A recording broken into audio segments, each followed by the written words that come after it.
Os sons acompanham as imagens em movimento desde os primórdios do cinema mudo. Imagina-se nos filmes descendentes de africanos entre os músicos das bandas ou orquestras em todo o Brasil, na África, nos Estados Unidos, em qualquer lugar da diáspora. Imagina-se desde então que tais ritmos e marcações constituíram as narrativas. Neste episódio, vamos visitar a ideia a qual os sons africanos estão na base das trilhas sonoras do cinema e iremos além, a fim de reconhecer autores dessas trilhas. A ênfase é a filmografia feita na Bahia, permeada por sons e autores que circularam o mundo. Foi assim que Dorival Caymmi lançou Carmen Miranda nas Chanchadas, em Banana da Terra, em 1939. Deu a base para a animação de Hollywood, Você Já Foi à Bahia, de 1940. E compôs a trilha sonora de uma versão soviética de Capitães de Areia, em 1970.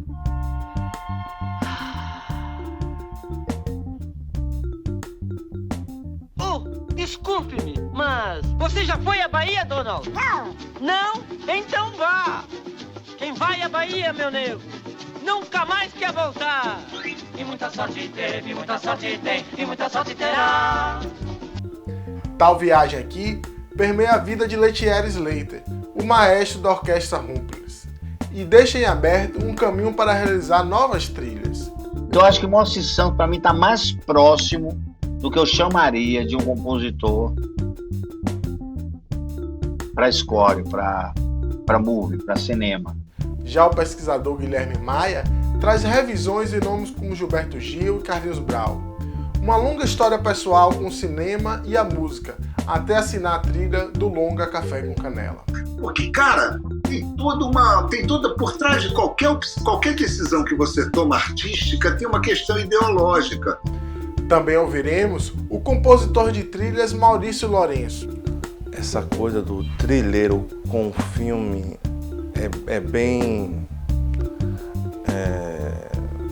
interessante porque ele lê o filme também.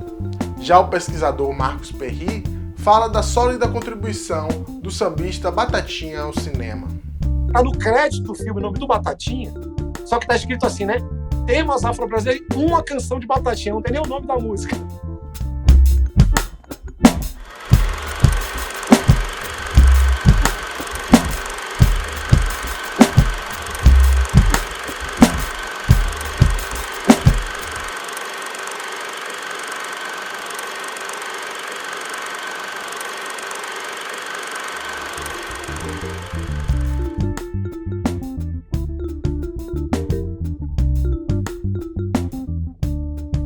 Bom,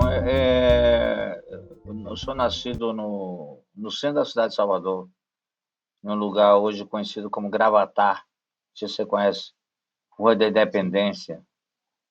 E o Gravatar antes era um lugar de muita efervescência cultural, principalmente ligado aos povos islâmicos, assim, que eram ligados a essas tendências, né, principalmente culturais. Tanto tem um bairro da Mouraria que fica ali atrás, que os mouros era todo mundo que era parecido com os africanos islamizados, os alçados, os tapas, chamavam de malês, né? Eu tiro pela a minha aparência física, não é uma coincidência. Meus primos, meus parentes, todos têm um jeito árabe baiano de ser, que é parecido com o povo os negros dessa região subsaariana. E eu fui criado nesse lugar, e daí eu fui direto para o Tororó do lado ali. E no dique do Tororó, eu me reencontrei com outras pessoas também que tinham essa mesma característica física, de ter um jeito físico mais parecido com, a gente vai chamar, do árabe baiano, né? E tipo de cabelo, tipo de cor. E não é uma coincidência, eles se isolaram nesse lugar aí e também se juntaram no candomblé mais do Jeje, é onde tem o maior número de tinha que eu estudo um pouquinho da música, você reconhece que os islamizados estavam mais ligados a essa nação de candomblé. Eu falo pessoalmente porque a minha família sempre tocou em bloco, em grupos de carnaval, meus mais velhos, eu estou com 61, eu estou falando de primos que há 20 anos, era 10, 20 anos, 15 anos mais velho que eu, e eram os grupos ligados à cultura oriental, eram os Cavaleiros de Bagdá, os Mercadores de Bagdá. Sempre tinha alguma coisa de árabe, não. Mas era muito baseado no cinema, né? Então já entra o cinema aí. O personagem de árabe não era que tinha a ver com a cultura, apesar que tinha a ver, essa coisa é difícil saber, ainda mais eu que não tenho nenhum estudo de etnologia, de antropologia nenhum, eu sou um músico que lê um pouco sobre o assunto, mas a minha intuição pode falar alguma coisa. Eu me lembro que a gente se juntava, todo mundo, e que esses blocos, quando iam tocar nesse lugar onde eu nasci, a gente já era vestido de árabe, não é?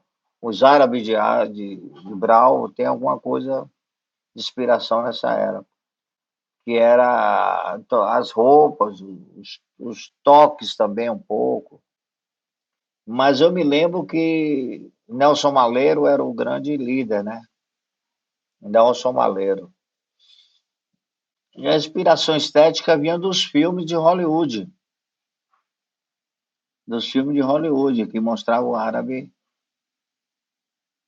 ou sem camisa, com aquele torso, com aquela calça de babado, com um sapato de bico. Já tinha essa estética, né? O próprio Nelson Maleiro já tinha uma estética que vinha dos filmes. Aí eu estava nesse bairro. Então eu fiz esse amparo porque esse era o lugar onde eu fui tendo as primeiras informações de música, de cultura, de vida, de entendimento do ser humano. Porque eu fui estudar nos colégios de Nazaré, assim que eu fui estudar no Severino Vieira, que é ali em Nazaré, eu dei de cara com uma orquestra afro-brasileira, que foi criada pela grande Emília Biancardi, etnomusicóloga Emília Biancardi. E eu fui tocar nessa orquestra, e que você sabe quem era um dos nossos mestres de percussão? O Modo Catendê, que infelizmente faleceu de maneira trágica por uma questão de discussão política há poucos anos, e ele era um dos mestres. A questão do cinema, provavelmente dito, vem também da minha atividade principal. Eu, dos 12 aos 19, 20 anos, eu não era músico, eu não tocava percussão um pouco ali assim, mas eu me dediquei com muito afinco às artes plásticas. Tanto que com 17 anos eu prestei vestibular para artes plásticas, na UFBA. Eu entrei 2 anos depois que Zivé, Guache, Araripe, Belboba, toda essa turma estava lá já. Cheguei a ser aluno de Juarez, de Adsoleda Santos. Então eu era uma pessoa que estava completamente inteirado nas artes plásticas. E as artes plásticas, junto com a visão musical, você já tem aí um cinema acontecendo em sua cabeça. Você tem um movimento, você tem a estrutura, você tem a som. E criou em mim um desejo grande de conhecer com profundidade essa coisa da movimentação. Foi quando eu fui fazer desenho animado. Aí é uma história muito louca, né? Eu dei um pulo direto para o desenho animado. Como aconteceu isso? Tem um cara chamado Chico Liberato, você conhece? Então, Chico Liberato fez um filme na era chamado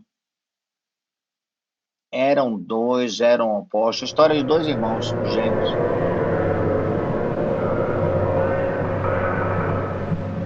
Delimitados a água na água, a terra na terra, verei os frutos constantes de cada um, e pelos frutos a natureza de cada matriz. Como você não concebe os frutos terra, terra, distinguidos dos frutos água, água, Eu, como você, dispensaria a ordem assegurada por conta de firme minha fraqueza e tal Então, a premência. meu contato com o cinema foi desenho animado direto. Tipo, via direta. Eu não passei, eu fui convocado porque na hora de fazer o teste de cor, eu passei, né, nesse teste e fiquei como colorista do filme. E aí depois eu vi mais um ou dois filmes de outras pessoas também para fazer também para publicidade. E fiquei com essa a minha paixão pelo desenho animado, acabei criando um personagem chamado Lechel, que era meu apelido de infância. E eu mesmo criei e desenhei ele e tentei animar, mas não deu muito certo, não tinha recurso, não tinha edital, não tinha nada. E a partir daí criei um interesse muito grande de acompanhar o festival. Então eu comecei me tornei um assíduo frequentador da Jornada Nacional de Curta-Metragem.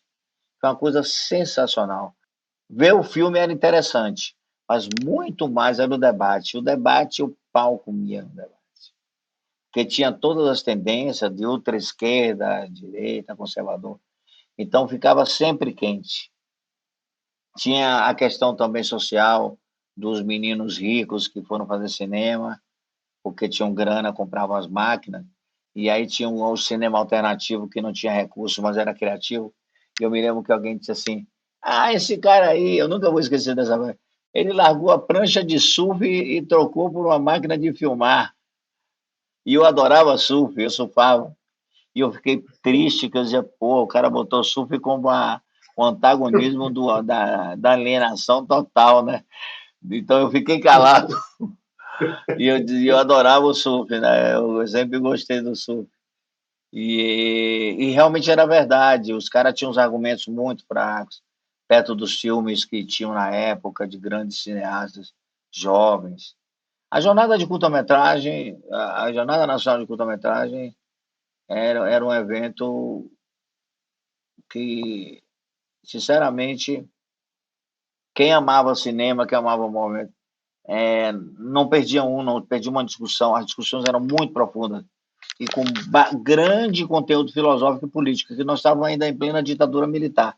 O que eu estou falando para você foi entre 74, 75 até 89, até 79, 80, 81 no máximo. E a gente tinha muito contato com os remanescentes do cinema novo. Eu me lembro de eu não vou lembrar o nome dele exato, mas era o que fazia todo o som dos filmes de Cláudio Rocha. Como é o nome dele? É o cara que ia com o Nagra, lembra? O Nagra, o gravador Nagra, fazer o som direto dos filmes de Glauber e dos filmes de Navarro, de Edgar Navarro, de tudo. Acho que ele fez aquele maluco Super Outro, né? Você viu Super Outro? Sim, sim, claro. Tino Andrade, esse é o cara do som. Desse período, cinema novo e esse período. Eu fiquei amigo dele, assim, conheci o filho, conheci a família. E ele tinha um acervo, um negócio de doido. Tinha muito filme que não foi sucesso e foi do período, né? E apresentava no ICBA e depois morria. Não ia para festival. Teve muito cinema assim, feito na cara e na coragem.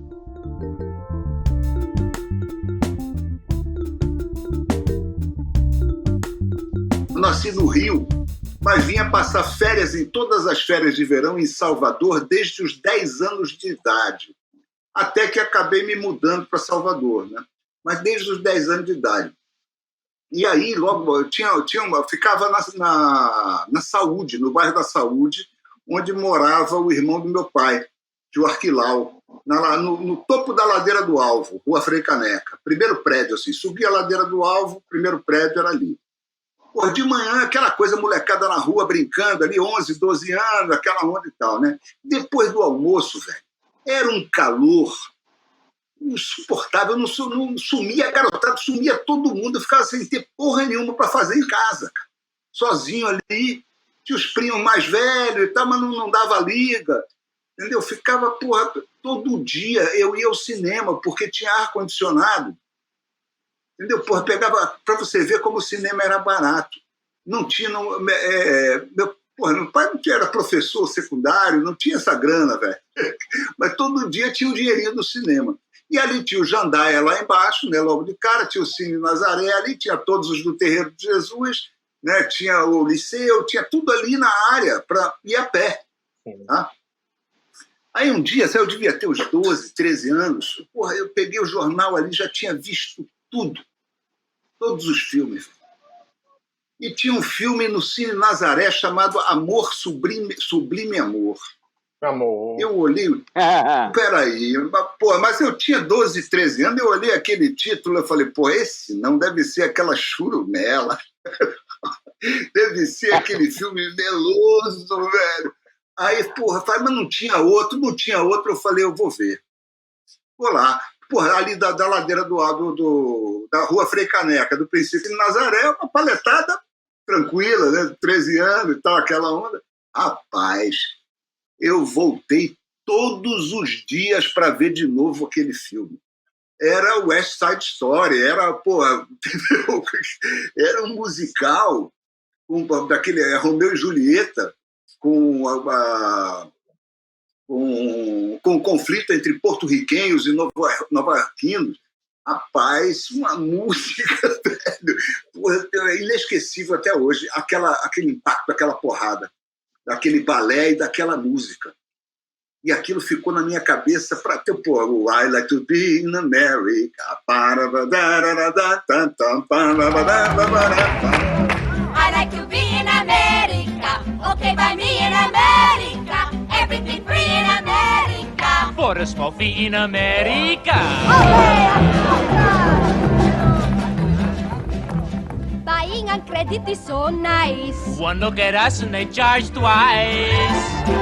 I have my own washing machine. What will you have though to keep clean? Skyscrapers bloom in America. Cadillac zoom in America. Industry boom in America. Wealth in a room in America. Qual é o nome do compositor, cara? Você cantou em 5 aí, hein, rapaz? Mas e tem lá no filme. Era? É? Tem no filme, tá no filme, por isso que ficou, velho, tô falando. Eu falei, cara, veja bem, antes de eu fazer ideia do que era um sim, aquilo ficou na minha cabeça como se fosse uma coisa normal, né? Depois eu falei, caralho, estudando música, eu falei, rapaz, isso é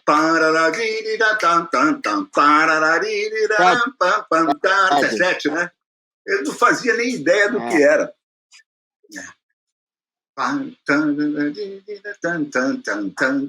É isso mesmo.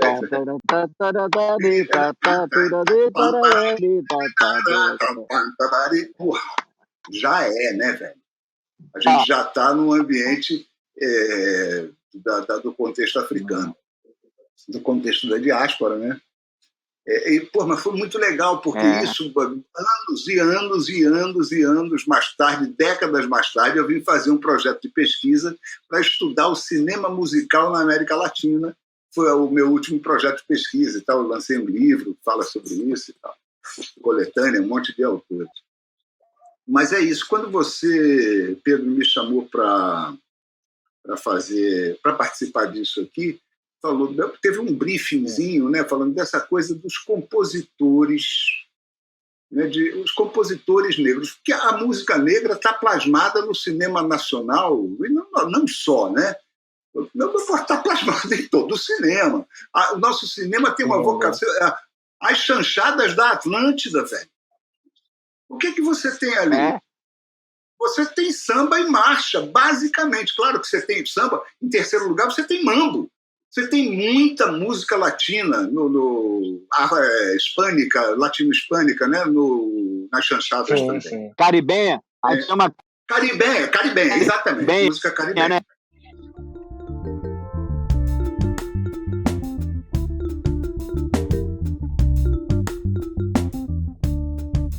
Meu nome é Maurício Lourenço, moro na Massaranduba. E nascido e criado, né, aqui, Salvador, Bahia.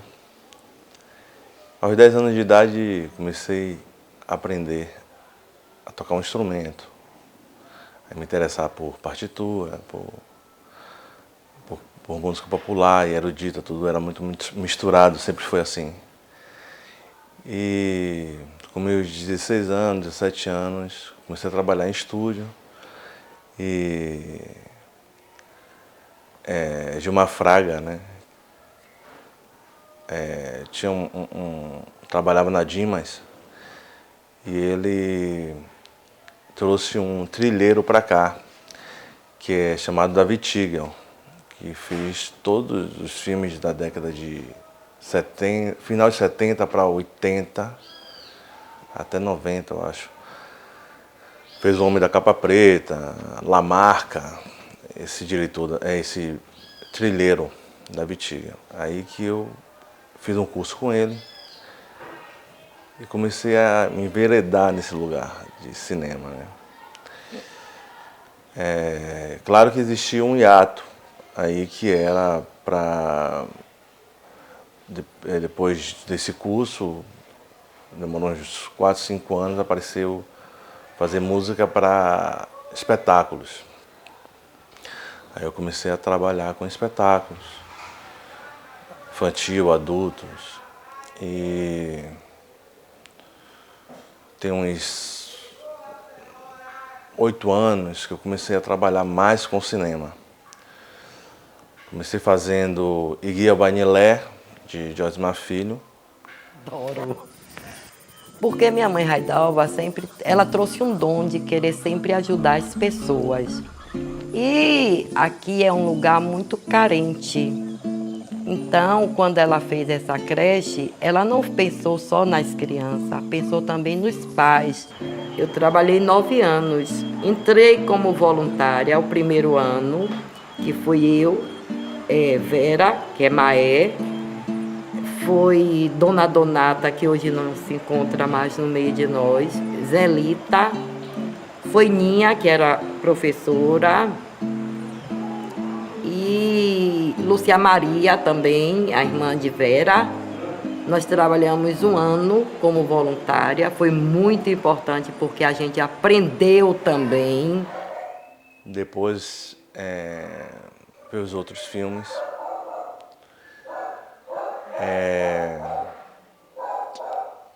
Um infantil, que era Eclipse, um curta também. E o cinema foi a feira. Eu, durante o tempo da minha vida, tive alguma dificuldade para o cinema com amigos, ou com namorada, ou com esposa, por causa que a minha relação com a trilha era tão profunda. Muitas vezes eu ficava, quando era uma coisa estonteante, eu perdi o argumento do filme, fechava o olho e ficava.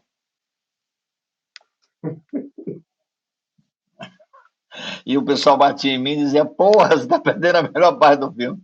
Aconteceu com Babel. O Babel, que é recente, que é do Gustavo, argentino, retado. Aconteceu, porra, Morricone, com todos de Morricone.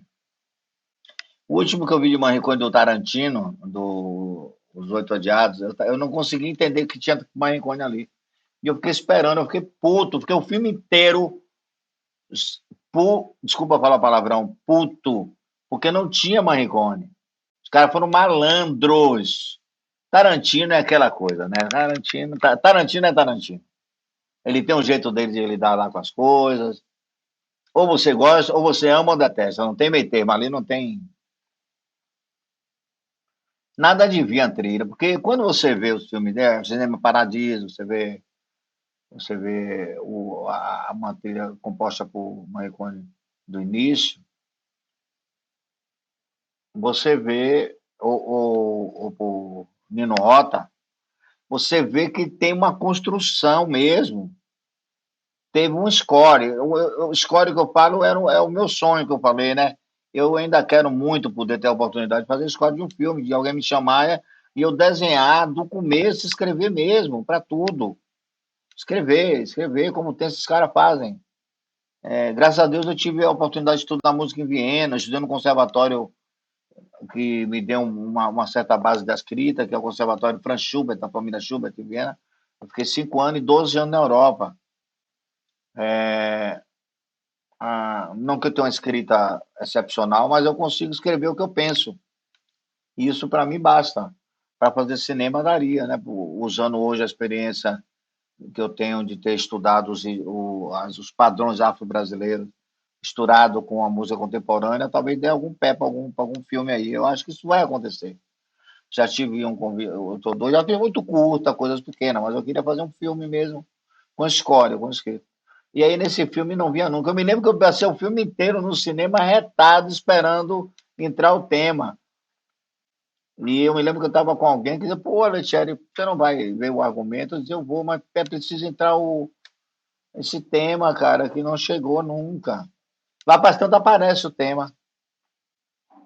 Aí eu reconheci como dele e o tema foi modificado algumas vezes, que era normal no cinema, você tem um tema e esse tema pode ser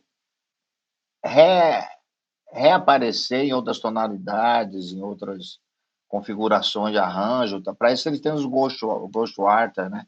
Os fantasmas, os escritores fantasmas, no qual o Moacir Santos era em Los Angeles, de Lalo Schifrin, né? De Mancini. O Moacir escreveu muita coisa famosa para o cinema mundial que ele não pode nem recorrer como dele porque ele tinha um contrato. Mas eu gosto de ver muito também os jovens que estão desenvolvendo o sound designer também, usando recursos só via eletrônica, entendeu? Coisas potentes assim e muito, né? Eu gosto de misturar esses dois mundos. Eu fiz há pouco tempo um curta-metragem que eu te falei, cheguei a comentar aqui, que é contra a intolerância religiosa, um documentário que fala da intolerância religiosa. Ele tem um prenome, ele tem 2 nomes. Ele fala da intolerância religiosa, mas chama-se Acará, da autora Cláudia Sanches.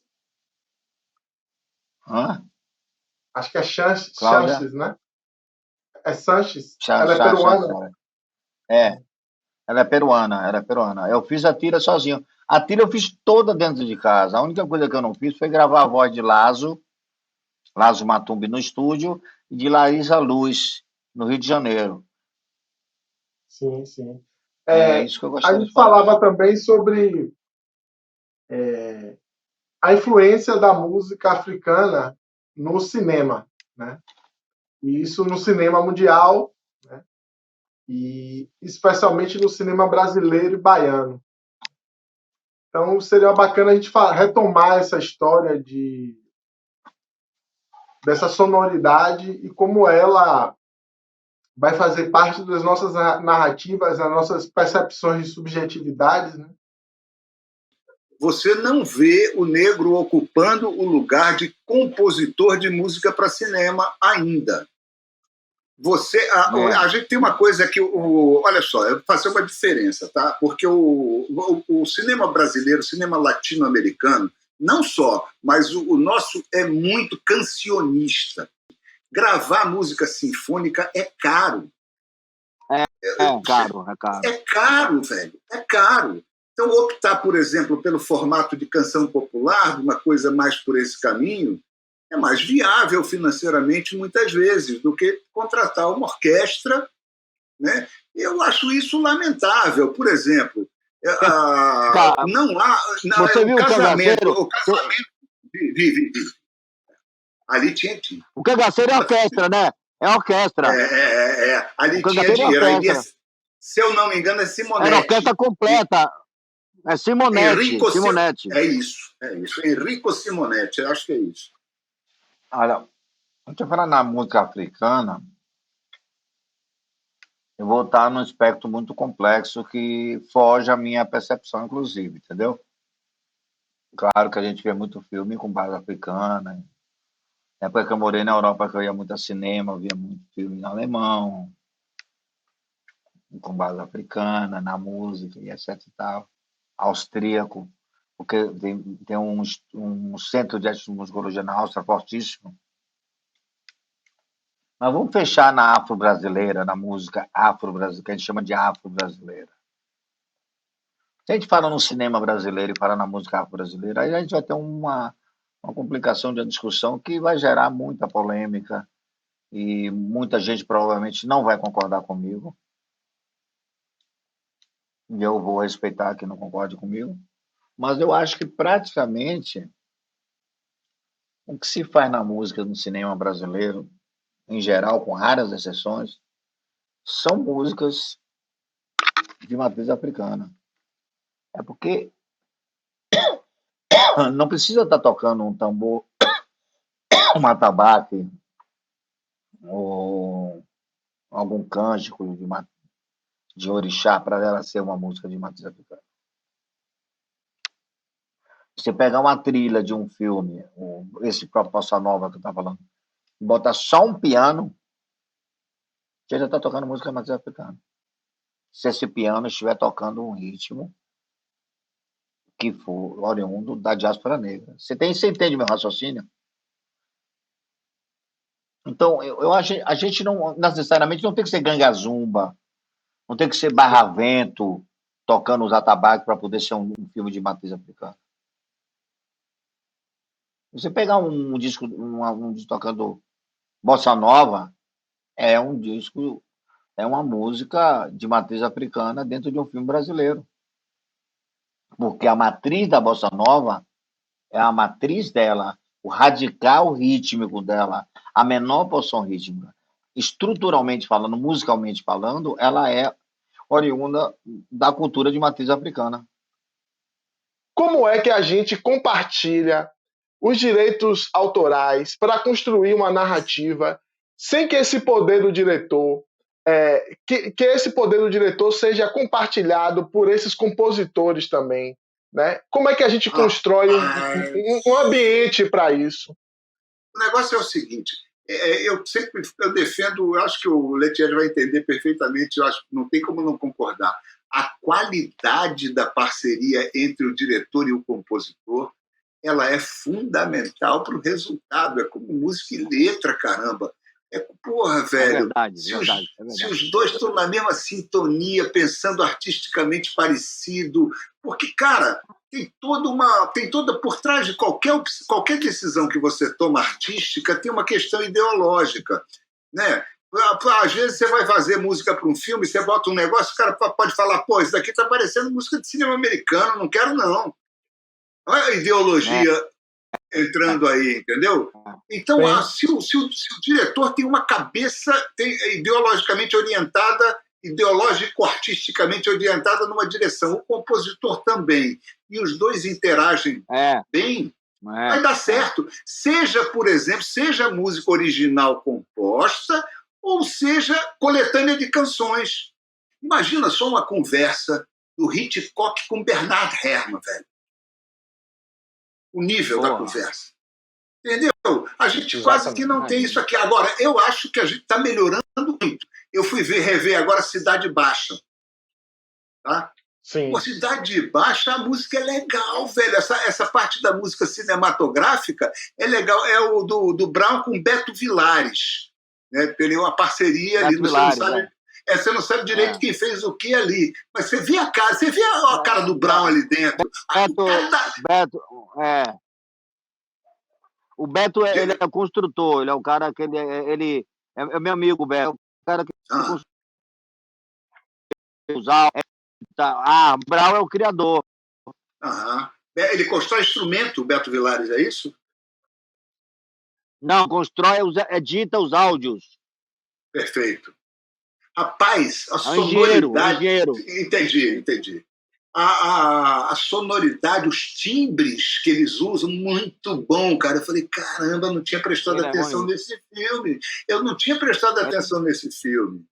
Olha a música lá do Brown nesse filme, é boa, é boa, que eu quero dizer, pô, às vezes é só uma canção, tudo isso que eu estava vendo aqui do Gil com Liminha, No Quilombo, é Gil e Liminha trabalhando, Gil, Liminha, Serginho do trombone. Porra, tem umas coisas legais pra caramba nesses filmes, rapaz. Aí, porra, de repente, olha, o Gil, o último filme que o Gil faz, deixa eu olhar aqui rapidinho, é Um Trem para as Estrelas, em 1987. 1987. Depois Gilberto Gil não tem mais Gilberto Gil no cinema. Por quê, velho? Por que acontecem essas coisas? Por que ele não desenvolve? E porra, você vê que vai ficando cada vez melhor. Acho que é Tenda dos Milagres. Aí ele só faz a música tema. Mas que música tema? Babá, lá pra lá. A porrada. Lá pra lá. Não precisa fazer mais nada. Se eu tivesse feito uma música dessa, agora, eu nem cumprimentava assina, vocês. Né? Jubiabá, ele assina. Jubiabá, ele assina. Ele assina, a trilha tem Batatinha, abre o filme com Batatinha, na roda de samba. Jubiabá, assisti hoje. Ele assina, tem várias músicas dele, inclusive um samba. Não, o Quilombo aqui é um sambaço. Não, Quilombo. Quilombo aqui é um samba, bicho. O samba aqui, samba, pô, bonito. E é mais legal porque Quilombo, a música é contemporânea. A música não vai lá para trás. Ela é contemporânea, samba gravado como hoje em dia, os Ijexás, como hoje em dia, né, dessa pegada. O Chico, aí não faz mais. Aí faz uma porrada. Né, o primeiro, As Cariocas, é um filme em 3 episódios, não dá para ver direito de quem. Qual Gil, Damiano Cosella, que é um aluno de Kohreuter, fundador do grupo Música Nova lá em São Paulo, Música Viva, né? E o Rogério Duprá. Aí depois Gil vai fazendo, sempre aparece um parceiro e tal, mas tem um filme que é só ele e o Ali Salomão, todas as músicas. Filmaço. O Jubiabá, velho, tem uma música dele cantada pela Gal Costa que é um assombro de bonito. Nossa Senhora. Como é que você vê essa presença desse compositor, né, negro, brasileiro, baiano em especial, e o músico, né, em grande medida, que domina não só o tambor, mas uma série de instrumentos assim, de origem europeia, né, mas que traz nas marcas da sua composição e no seu próprio corpo esse legado africano, né? Como é que você vê essa relação desse compositor, né, dessas autorias com o cinema, né, feito na Bahia e no Brasil? Para mim, o exemplo mais claro com respeito a todos os compositores, porque quando o compositor vai fazer uma música para o cinema, por mais que ele seja um conhecedor dos segredos, da harmonia, do arranjo, da estruturação da música, estou falando agora em estrutura musical, entendeu? No cinema, eu vejo assim que no cinema os compositores mais famosos de cinema, incluindo os negros do mundo inteiro também, ou não negros, exigem um certo conhecimento um pouco mais avançado para que você possa compor uma trilha, para que você possa fazer as nuances instrumentais, por exemplo, que não seja somente música cantada, que não seja só canção, que não seja um filme que você, como compositor, tenha que fazer só canção. O Gil consegue essa proeza em alguns, não sei se foi no Quilombo, em que também ele faz temas instrumentais. Ele faz temas de interseções, de parte, compõe uma trilha mesmo, ele vai ali, mas o forte mesmo do filme são as canções. O forte é quando ele canta, quando ele convida um cantor, entendeu? Entende o que eu estou falando, né? O Batatinha, ele não vai diretamente fazer uma trilha, ele faz uma composição que é encaixada no audiovisual. Ele faz uma música que é encaixada no audiovisual. É diferente de você ver um vídeo, você ver o filme e você escrever o score para aquele filme, como esses caras fazem.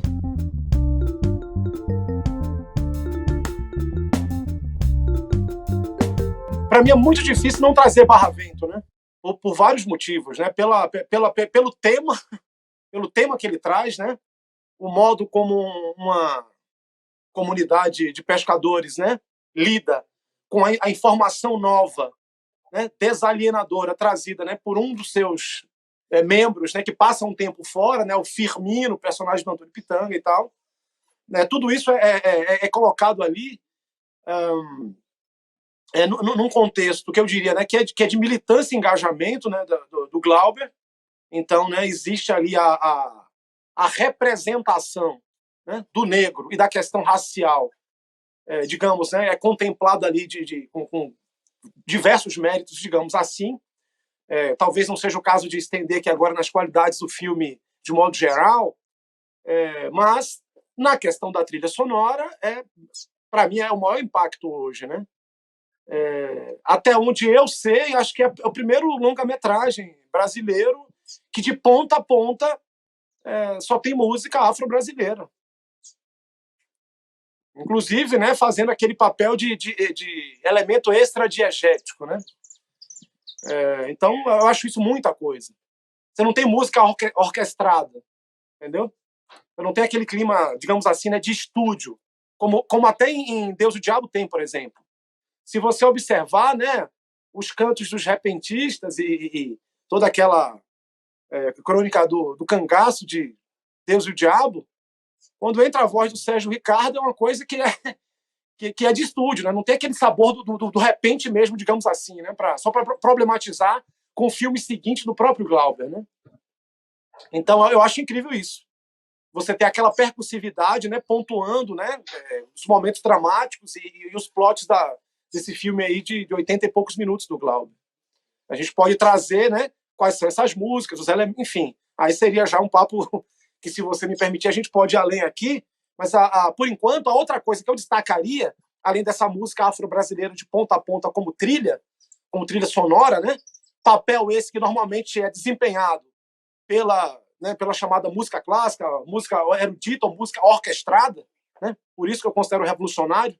Então, além dessa presença da música afro-brasileira, né, como condutora ali da narrativa, digamos assim, tem a presença, né, de uma letra, de uma canção do Batatinha, que aparece como diálogo do Firmino, do Antônio Pitanga. Talvez o momento mais íntimo do personagem, o momento em que ele está mais frágil, chorando suas mágoas no pé do ouvido da Cota, da Luísa Maranhão. E aí ele fala, né, meu desespero ninguém vê, diplomado em matéria de sofrer.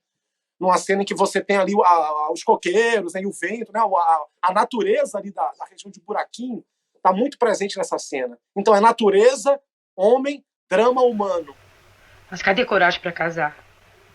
Para ser cachorro de dia e mulher de noite, prefiro comer peixe aqui mesmo. Sei que devia ir embora, mas cadê coragem para deixar a terra? Firmino, você cortou a rede, vai ser uma desgraça. Sofrimento ninguém vê. Sou diplomado em matéria de sofrer. Meu sofrimento ninguém vê. Sou diplomado em matéria de sofrer. Para alinhavar tudo isso nesse diálogo, que arremata essa conversa, é a letra do Batatinha. Então eu considero, por exemplo, a presença do Batatinha no cinema. Seria a primeira presença.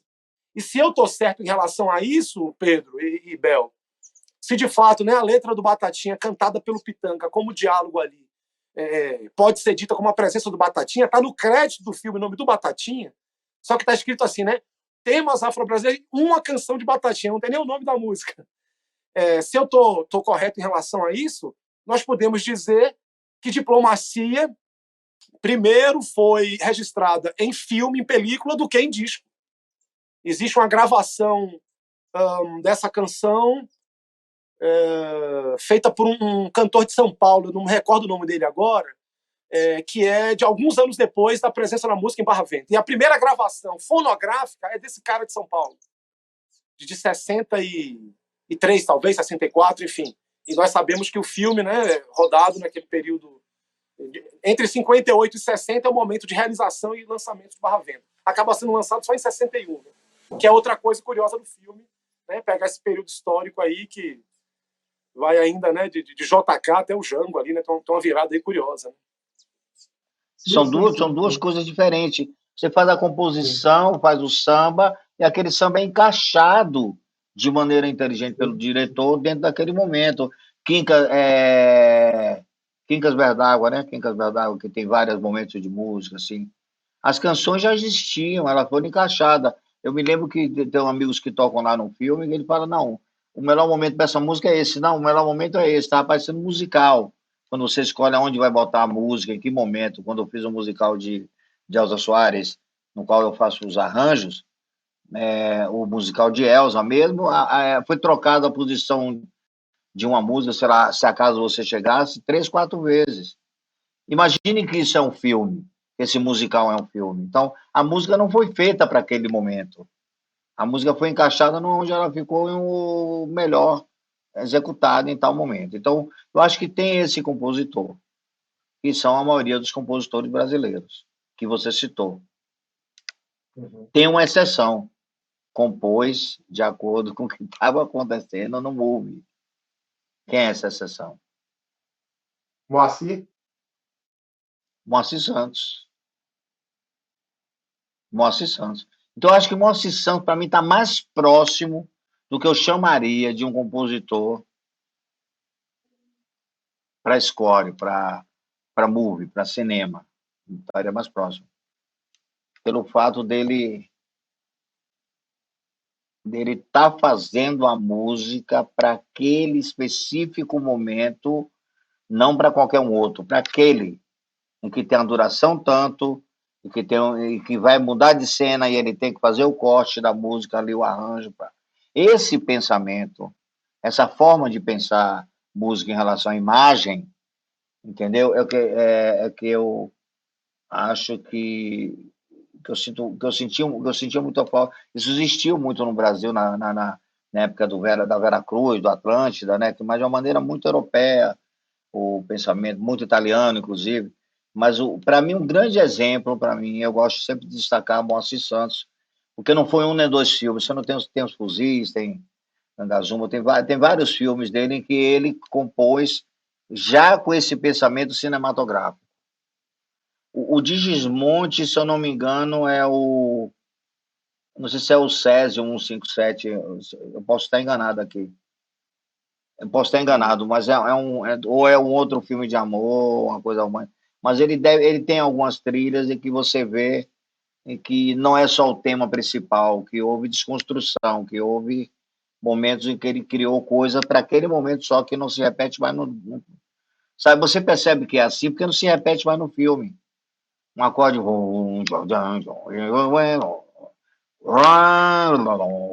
Pronto.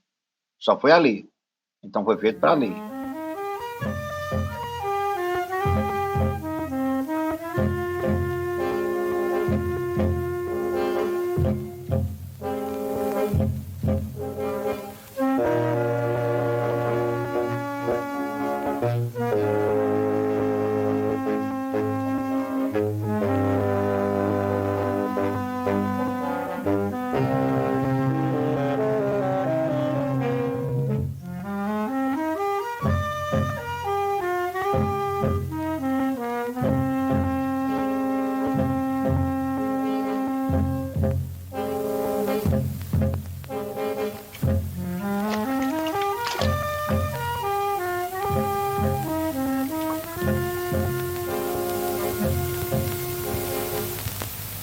Essa coisa do trilheiro com filme é bem interessante, porque ele lê o filme também. Ele ajuda o diretor, o cineasta, a ler o filme através dos sons. E está surgindo agora uma coisa muito complicada, que é a trilha branca, né? Que acaba sendo um grande pacote, e daí já não tem mais essa leitura, né? Onde o cinema já tinha alguém pensando naquilo. Como o cenário, tem um cenário, se todo mundo fizer o mesmo cenário sempre, o cinema também se perde. E estão fazendo isso com a música, né? Onde é interessante ter o filme ter uma identidade, ter uma originalidade, né?